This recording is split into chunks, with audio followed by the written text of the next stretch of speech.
All right, welcome to lesson 3.1 notes here as we're starting a new chapter, chapter 3, parallel lines and perpendicular lines. So over the course of the chapter, we'll cover all these big ideas, hopefully in some depth here. We'll look at the first half of the chapter all involves these angle pairs that we'll talk about today. And then we'll look at really the second half is more kind of an algebraic application of parallel and perpendicular lines. How are those lines related in a coordinate plane? So that's the overview of the chapter. That's what we will be covering today specifically. Like I said earlier, lesson 3.1, we're going to lay out a few of those pairs of lines and pairs of angles. You can see here pairs of angles, types of lines, pairs of lines and planes, and then what does it mean to be parallel perpendicular? So let's jump in. Let's get our notes done. Here we go. So the first thing, we got 3 vocab words we got to look at here. I think the figure covers all. We should be adding these to our notebook. What does it mean to be parallel? Most people just say 2 lines that don't intersect. The kind of the caveat, the part that we got to add is that they're in the same plane as well. They're coplanar. Because you can see here, skew lines are also lines that don't intersect, but they're not coplanar. All right. So a good example, well, we'll get to it in a second. Let's add parallel planes to our notebooks, 2 planes that do not intersect. All right. Maybe reverse order here, parallel planes. So you can see the blue plane here, plane T. I would add this picture as well to my notes. It covers all 3 vocab words. We can get them all done in the same figure. So you've got the blue plane, plane T, kind of hovering above this green plane, plane U. But those would be examples of parallel planes. They extend forever, kind of horizontally, but they will never intersect. Skew lines then would be lines M, so it's kind of passing down through both planes actually. I'm sorry, yeah, line K, maybe I think I said M, I was looking at it. Line K here that's passing down through both planes. It really doesn't have to pass through either one of these planes, but in this case it does. And and line M, right? Those lines are never going to intersect, but we wouldn't say they're parallel because they're not in the same plane. This one's kind of just happens to be passing through these planes at this one spot really for plane T. Line M is contained within the blue plane T. So that's our example of skew lines. And then parallel lines, probably the one, well, definitely the vocab out of all 3 of these that we're going to work with the most for this chapter, this lesson, parallel. So lines M and lines N. The other really important, I think, part here that we're seeing in the figure that will come up later is these 2 little red arrows. Okay, that's a new marking for us. We've seen markings. Hopefully, we recall that symbol right there means perpendicular.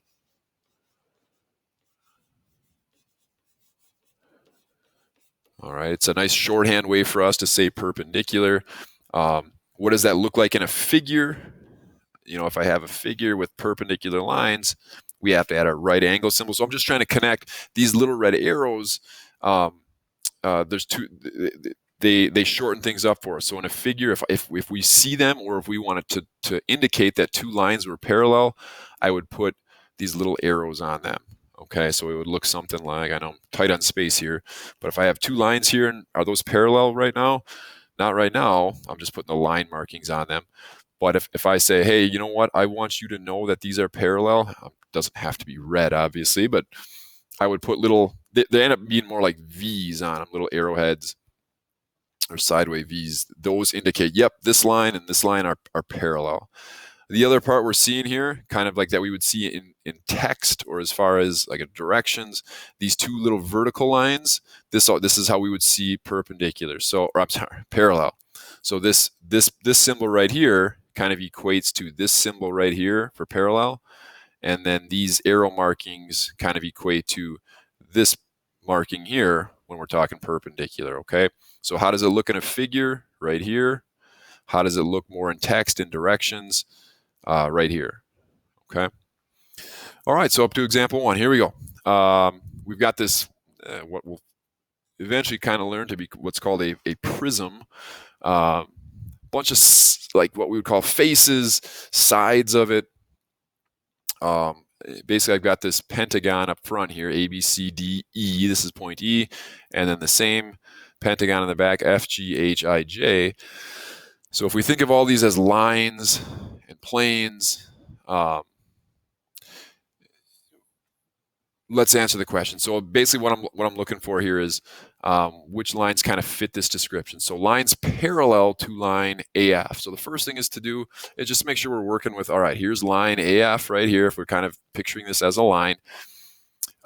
Which lines appear to be parallel to line AF, but also contain point E. So this part right here kind of limits us. I mean, I think there's a few lines that there's quite a few lines that we would say appear parallel to line AF, but the only one that I think that contains point E would be this line right here.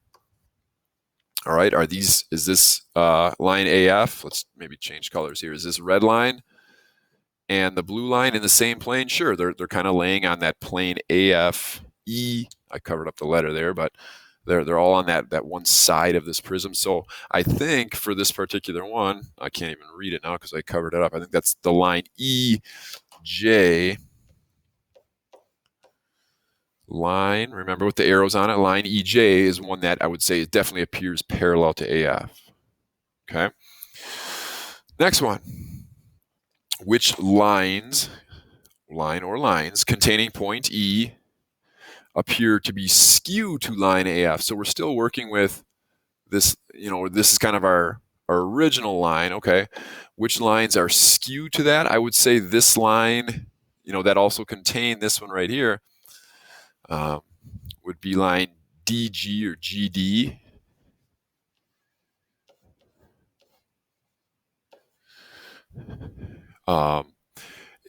And again, because there's only so many options here that contain point E, this line right here, I would say no way, because those are going to intersect right there. And we know if the lines intersect, they can't be parallel or skew. So I don't want that one there. And then we already talked about line JE or EJ, and that's the one that appears parallel to that line AF. So I think just almost by process of elimination, we said, well, it's kind of got to be ED, even though it looks like, again, you got to think spatially here, kind of three-dimensionally. You're like, well, what if I extend that? Don't these intersect right here? But we're talking 3 dimensions here. This side, trying to get this face right here is kind of in front of this line. Those wouldn't intersect. So yeah, line GD or DG in the end. Well, I think we talked about it here a second ago, but if it's asking us, okay, which line for part C here now appears to be perpendicular to AF? All right, well, this one right here appears parallel. This line right here we said appears to be skew. The only one that actually even intersects this line right here is line, I keep covering them up, AE. And is this a right angle right here? Again, with the 3 dimensions, it looks like it could be. It's really the only one that would potentially have or would have the potential to be. So yeah, I think we got to say line AE. Okay, so just running through that, it's basically a vocab chat. Do you know what it means to be parallel? Do you know what it means to be skew? Perpendicular, we're tying back to an old concept from a previous chapter, but that should be something that we're familiar with. The last one involving planes, which planes appear to be parallel, and planes are tougher. I know they give students trouble. Let's make sure we can identify these planes. Remember, we use 3 letters to identify a plane. So plane FGH, where is plane FGH? F. So here's points F, G, and H. Those are all on what we would maybe think of as like the back of this figure.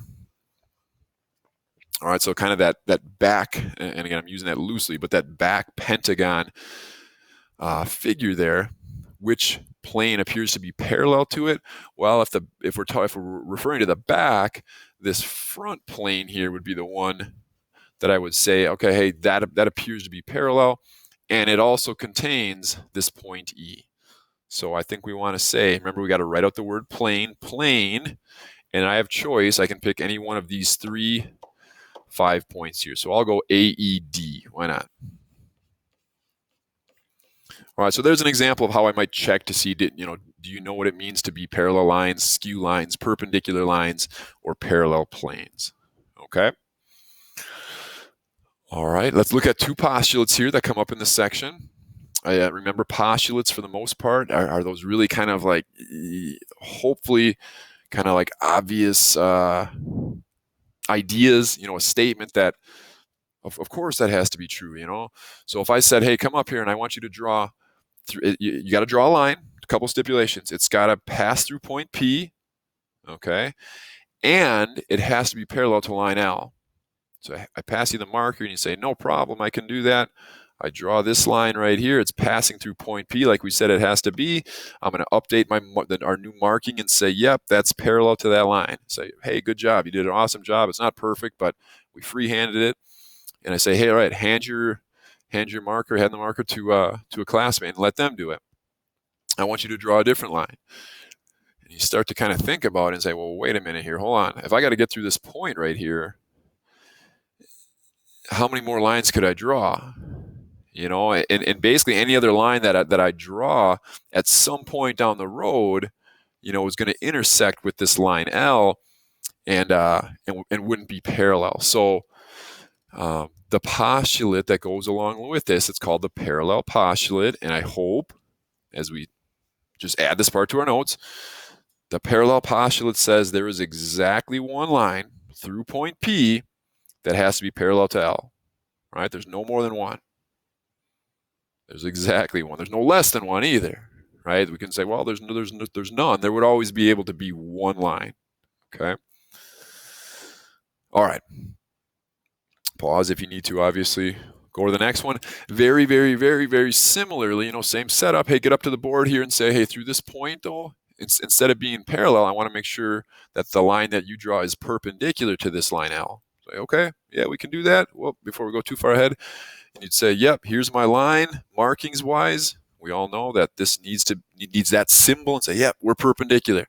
Well, obviously, then at this point, nobody else could come up and say, hey, I got a second one. How about this line right here? You say, nah, that's not a right angle right there, right? So we'd want to take that off and say, nope, there's only that one. So for the exact same reason, and hopefully kind of that yeah, duh type of approach, like, hey, if I've got a point and I've got a line, there's exactly one line that we could draw that would have to be perpendicular to it. Okay, they have a fancy name. It's called the perpendicular postulate. The previous one was called the parallel postulate. All right, so kind of using that, still building on some of these terms, naming a pair of parallel lines, naming a pair of perpendicular lines. So some of that vocab we've done. Let's look at the picture here. Again, sketch it, add this example to your notes, and pause it right now while you're sketching the picture, and then pick it up, see if you can do them. Name a pair of parallel lines. So let's see, we've got to look at the picture. And the new marking that we're looking for, I'm seeing them show up right here.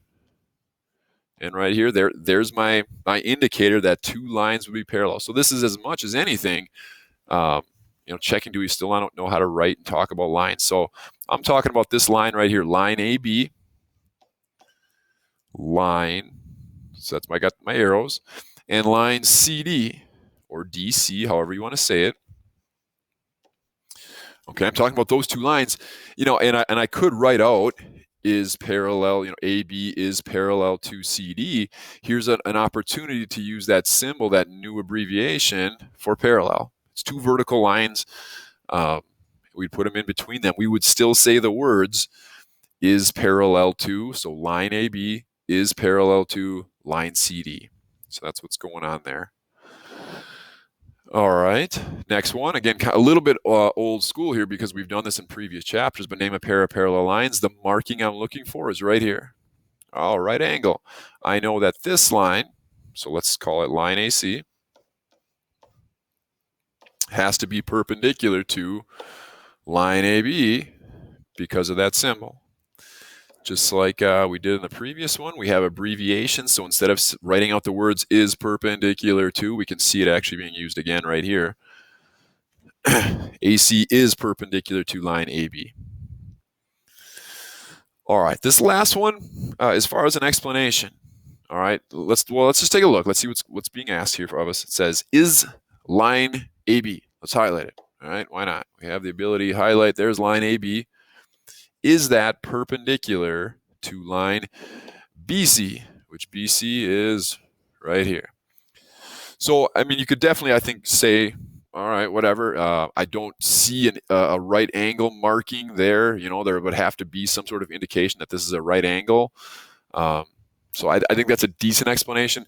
If we wanted to use one of our new postulates, right, we could say AC, this third line right here. Whoops, I meant to change colors there. This third line right here, AC, and we can use symbols to shorten this up. Line AC is already perpendicular to line AB. It's supposed to be line AB, and passes through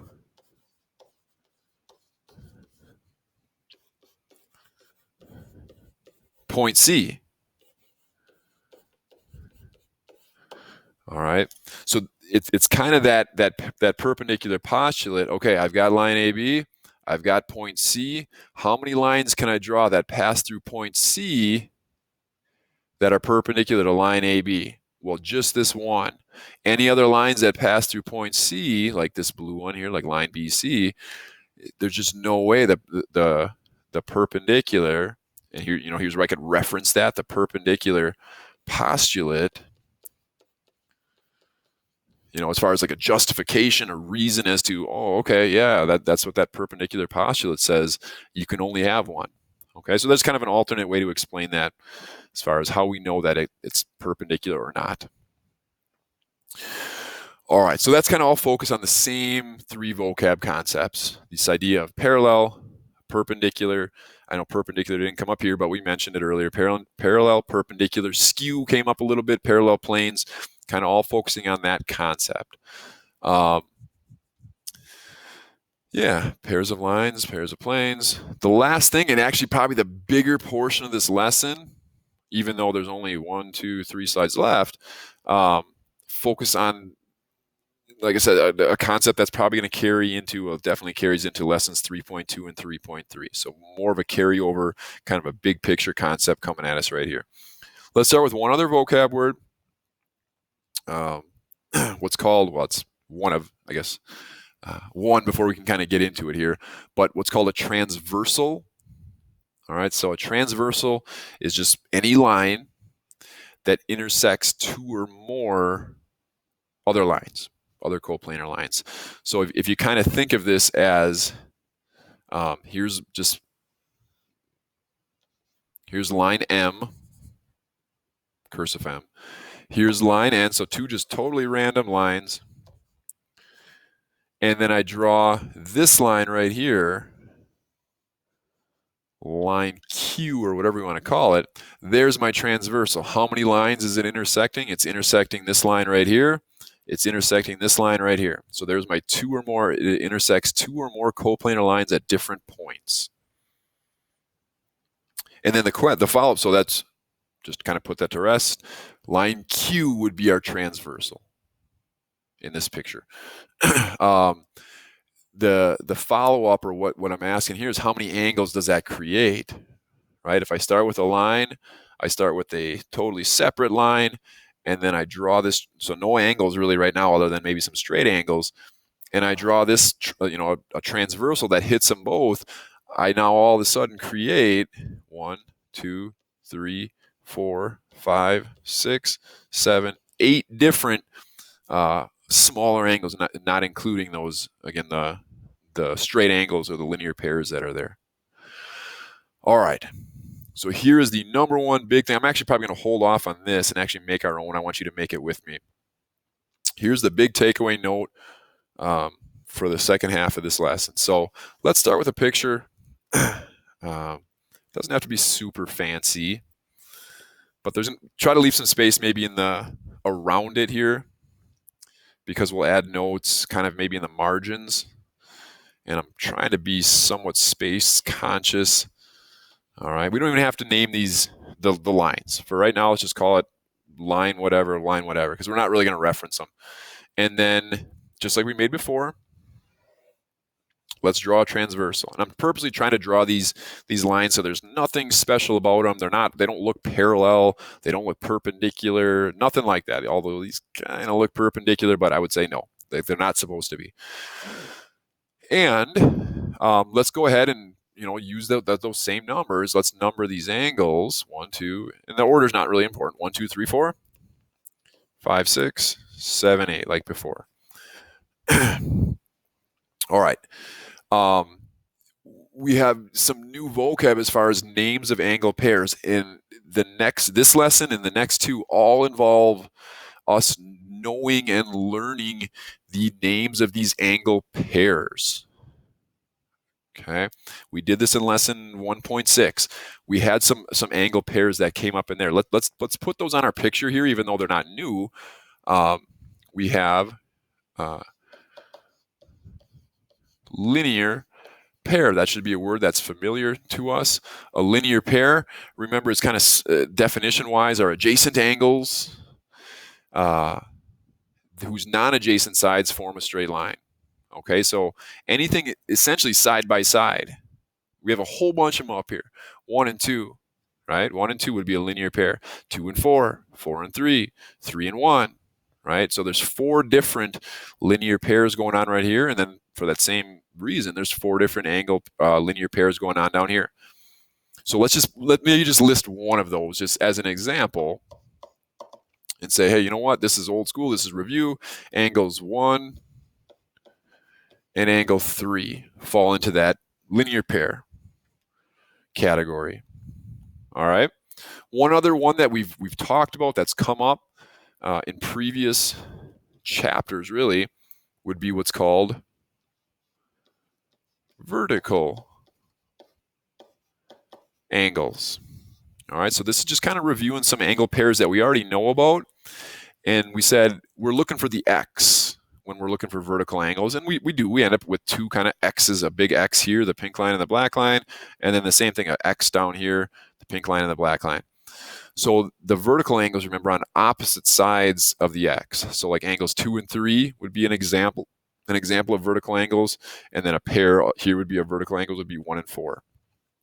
So same thing. Let's just do kind of a short. I'm trying to save some space so you can add these to your notes as well.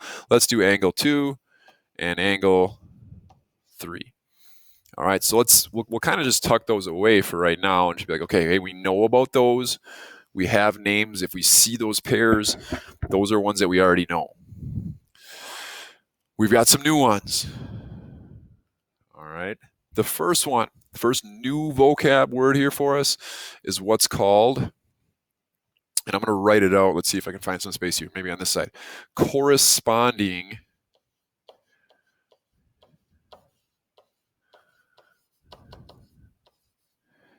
angles. Let's just use the abbreviation, corresponding angles. So what we're not going to double up. So like 1 and 3 would never be corresponding. Those are a linear pair from forever. Okay, 1 and 4 are a pair of vertical angles. We have that name for it. It's never going to be called anything else. 1 has a corresponding angle. Who is 1's corresponding angle? So angle 1 and angle 5. Ooh, so we're kind of jumping in between these pairs now, or like this we're jumping in between this group of 4 and this group of 4. So what the heck? What's the deal with corresponding? So the definition is really they're in the same position in regards to a transversal and then the lines that's being intersected. So if I kind of think of this as like a like upper left, if I got they've kind of got upper angles and lower angles right here. I've got upper angles and lower angles right here. The upper left, like left and right of the transversal. The upper left is up here. The upper left is right here. So that's what makes those corresponding. And there's 3 other pairs, right? So we'd have like angle 2 and angle 6. We'd have angle 3 and angle 7.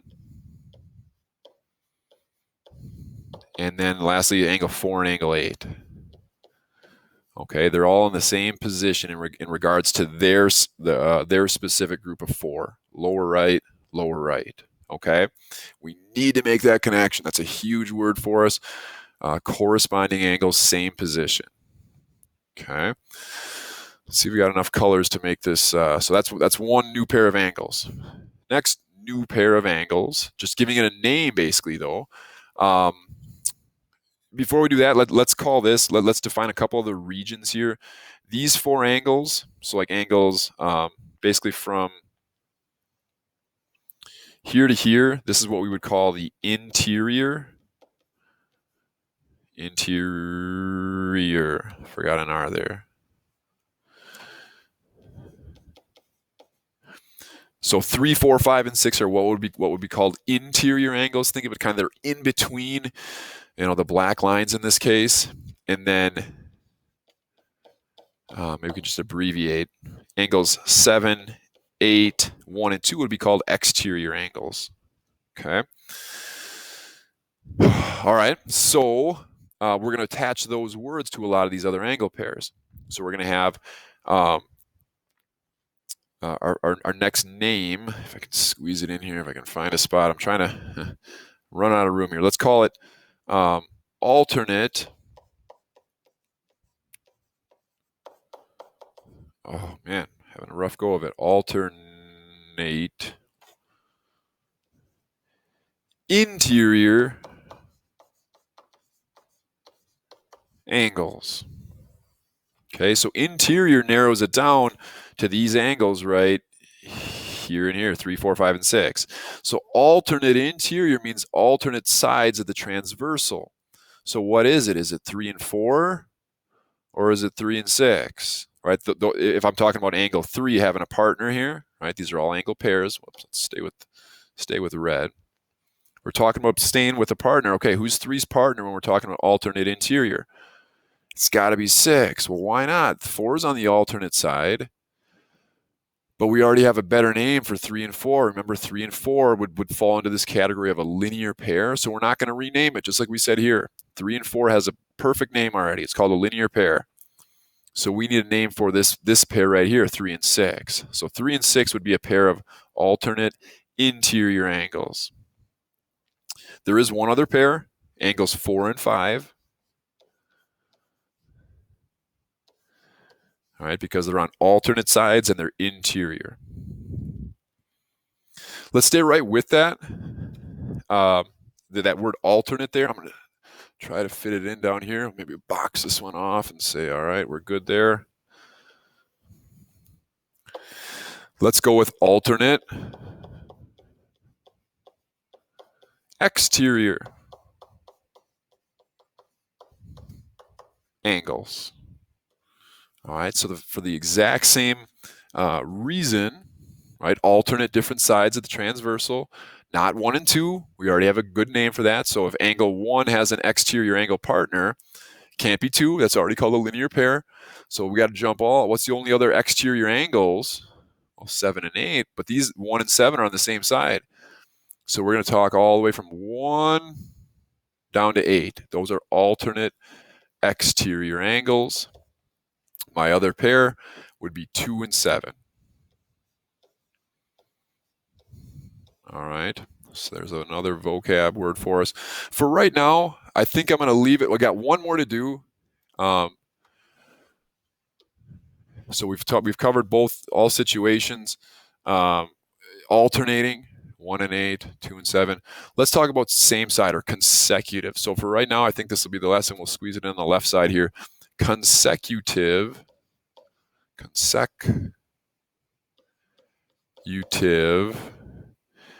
interior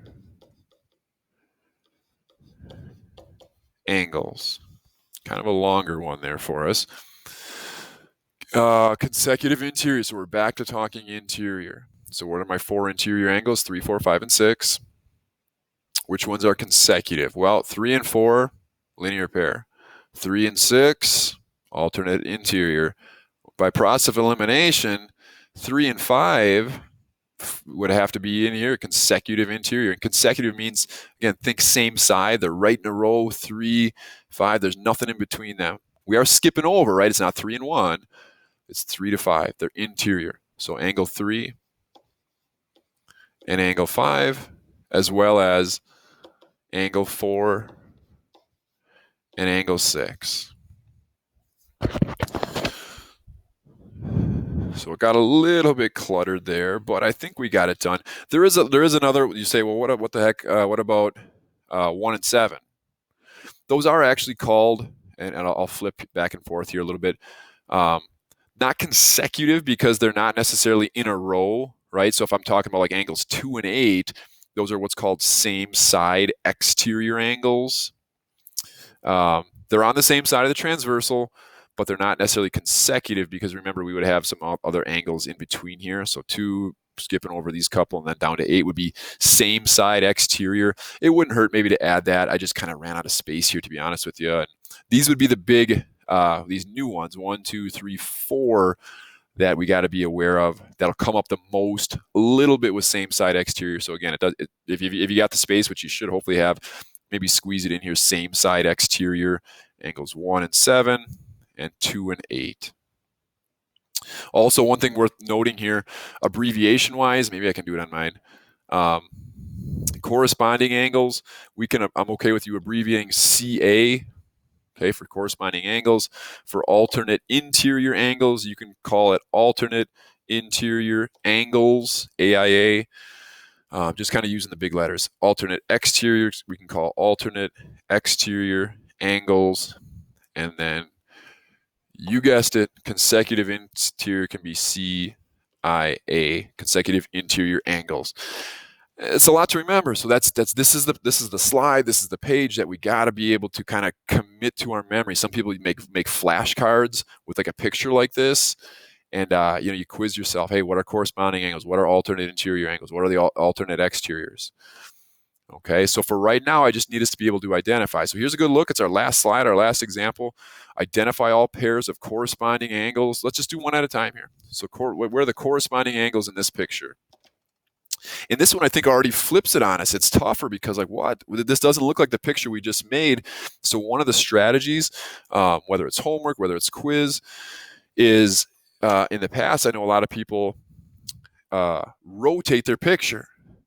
It just because we originally made our notes with lines that looked like this, right? That lines looked kind of like this.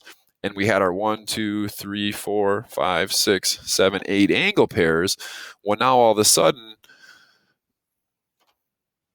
the picture doesn't look like that, right? It kind of looks like, well, here are the lines. You're seeing all these intersections. There's an intersection here. There's an intersection here. So I think the strategy for some is to turn the page. See if I can do this.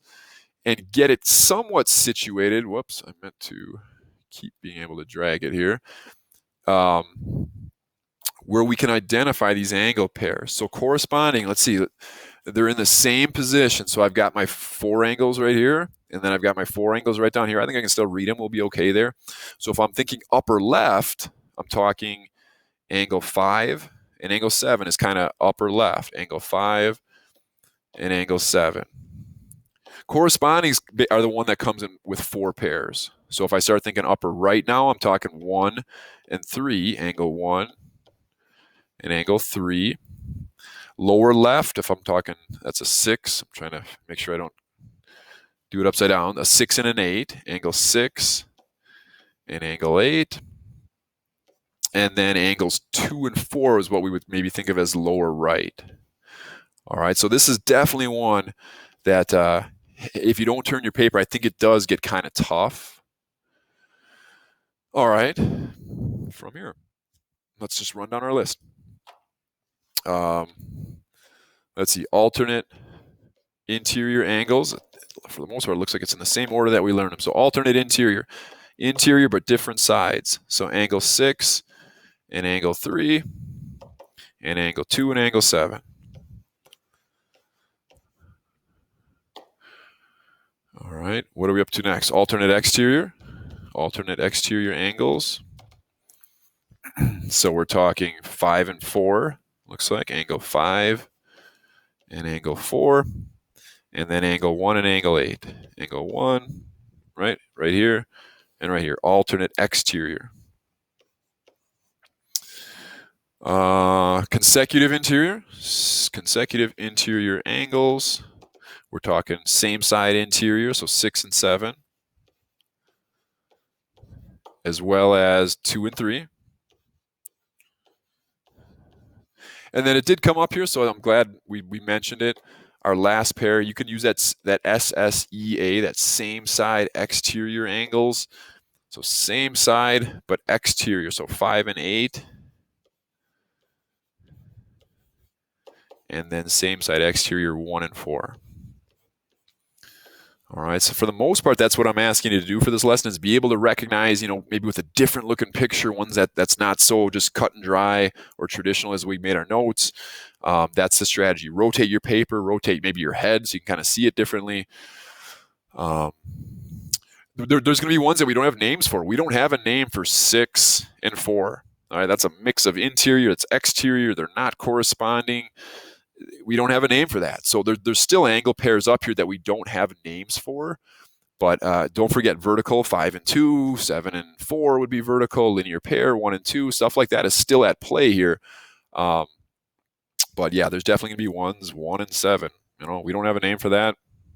Just, it is what it is. Okay, so there we go. That's the lesson basically. That's the new vocab, this corresponding angles, alternate interior angles, alternate exterior angles, consecutive interior angles, and same side exterior angles, okay? Along with parallel skew, perpendicular, parallel planes. Most people seem to do okay with this, where people sometimes fall behind and they really don't have a good, strong understanding of that vocab. So make sure you add this to your notes. You quiz yourself, you flashcard it.